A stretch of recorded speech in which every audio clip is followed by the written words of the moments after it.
Bonjour bien-aimés, bonjour à vous tous, que le Seigneur vous bénisse, que le Seigneur ouvre votre cœur, qu'il ouvre les yeux de vos cœurs pour voir, qu'il fait tomber les écailles devant vos yeux, qu'il ouvre les oreilles, vos oreilles pour pouvoir entendre.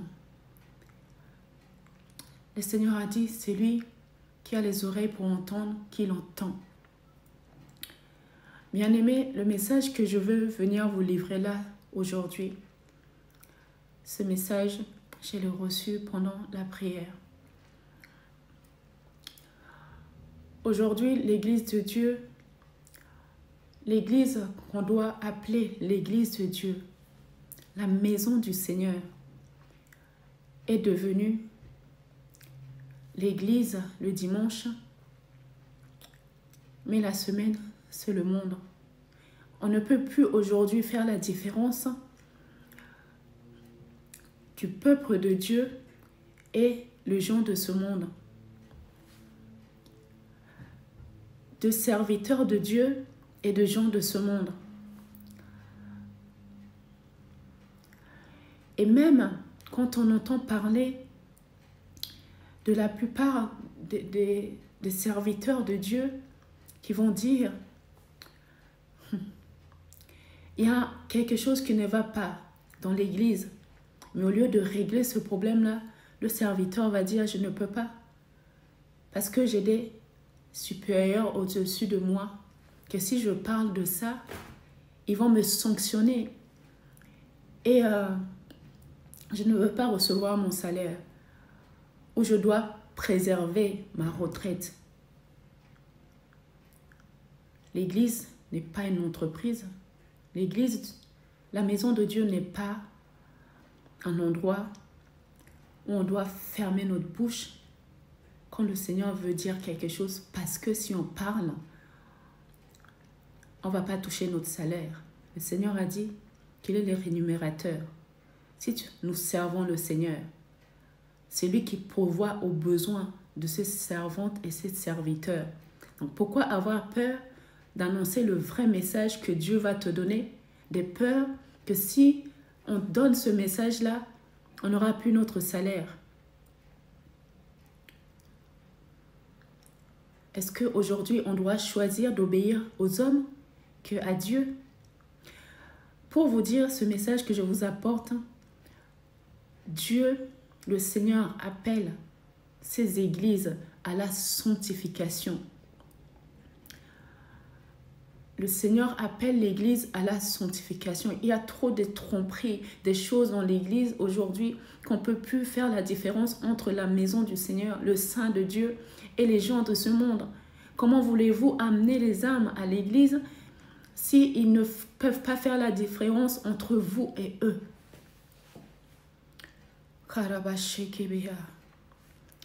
On va lire dans 1 Thessaloniciens 4, le verset 7. Car Dieu ne nous a pas appelés à l'impureté, mais à la sanctification. Aujourd'hui, c'est même arrivé dans la maison du Seigneur, des serviteurs de Dieu qui n'ont même plus le temps de préparer le message. Ils vont aller à l'église le matin, ils vont prendre leur Bible. Ils vont écouter les prières des personnes dans l'église. Et c'est dans l'église même qu'ils vont préparer le message. Un serviteur, un élu de Dieu, doit passer du temps dans la présence du Seigneur parce que le Saint-Esprit a été envoyé pour nous guider et nous conduire. Le message qu'on va préparer pour aller donner à l'église le dimanche matin est déjà donné par le Saint-Esprit. Et souvent, il y en a d'autres qui vont dire, après avoir écouté les prières du peuple, ils vont dire, écoutez, je veux changer mon message. Mais le Seigneur ne change pas. Dieu ne change pas. Quand Dieu a décidé de faire quelque chose, il ne change pas. Dieu ne change pas d'avis. Donc vous allez, maintenant la Bible est étudiée avec votre intelligence. Vous allez apprendre à connaître les versets par cœur. Et comme ça, vous allez écouter les messages, les prières des personnes et vous allez dire, écoute, je connais ce verset, je veux donner un message sur ce verset pour répondre aux besoins du peuple. Mais le Saint-Esprit dans tout ça, vous l'avez mis où? Un message qu'un serviteur ou une servante de Dieu va donner à l'Église est déjà donné de l'avance par le Saint-Esprit. Parce que le Seigneur Jésus, en partant, si vous connaissez votre Bible, vous l'avez parce que je n'ai pas noté ce message-là, ce verset. Le Seigneur Jésus a dit, je me vais auprès du Père, mais je vous envoie le consolateur, le Saint-Esprit. Il vous enseignera, il vous guidera et il vous conduira dans la vérité.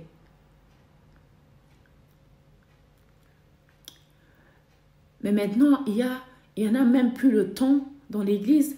On est comme dans le monde. On va au travail et à l'église, on va au travail et on rentre à la maison. Et il faut vraiment chercher. Il y a même des personnes qui vont aller chercher des messages sur les réseaux sociaux, des versets que des personnes qui ont passé du temps dans la présence de Dieu, le Seigneur leur a donné ce message-là. Ils vont voir et dire, ah, ce message-là est puissant. Donc, ils vont copier ce message et ils vont aller le donner dans l'église, tromper le peuple comme si c'est eux-mêmes qui l'ont eu. Mais comment tu peux aller donner un message qui ne vient pas de toi?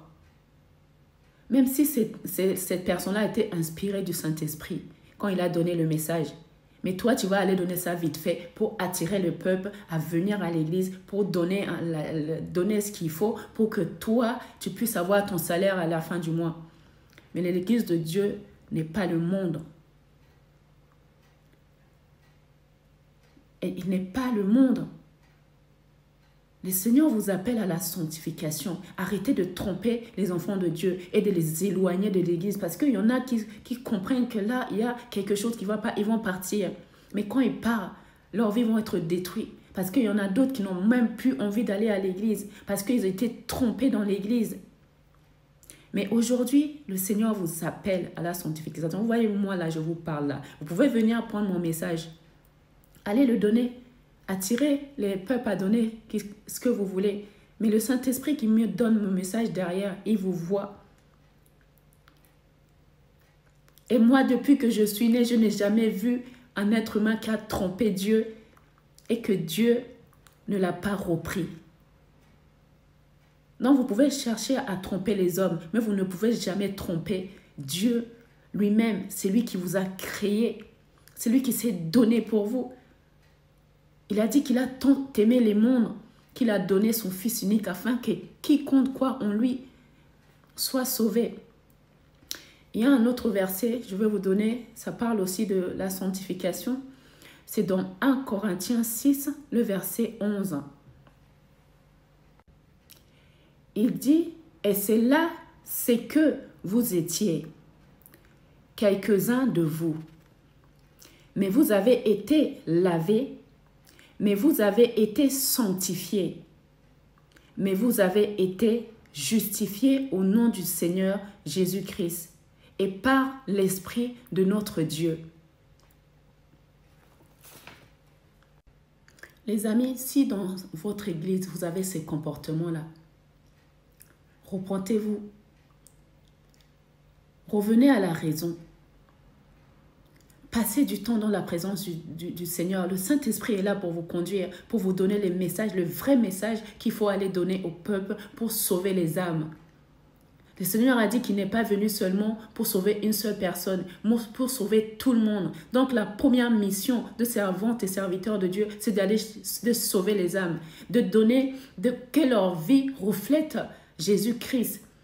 Et même si tu n'as pas besoin d'aller courir chercher des âmes, rien qu'en te regardant, l'inconverti qui ne connaît pas Dieu qui est là, il va être attiré par toi parce qu'il va voir Jésus-Christ à travers toi. Que le Seigneur vous bénisse. Et si vous avez des oreilles pour entendre,